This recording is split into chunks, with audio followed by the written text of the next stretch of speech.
Máme prezentaci o Vladislavu Jablonském, to je český král, který byl v roce 1471 korunován, ale měl složitou roli, protože byl totiž králem dvojího lidu. To znamená, že v zemi byly dvě náboženství, což dělalo nepořádky. A země byla krále už měla Matyáše Korvína. Ten se královské koruny nechtěl dát a tak po několika soubojích si vládu rozdělili. Vladislav panoval v Čechách a Matyáš v takzvaných vedlejších zemích koruny české, na Moravě, ve Slezsku a v Lužicích. Vladislav byl mírný a hodný, což mělo dobré a špatné stránky.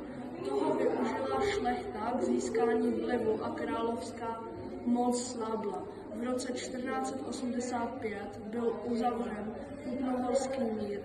V českých zemích začalo období vzájemné náboženské snaženlivosti. Matyáš Korvín v roce 1490 umřel. Vladislav opět připojil vedlejší země koruny české a byl zvolen uherským králem. V roce 1500 bylo vydáno Vladislavské zřízení zemské.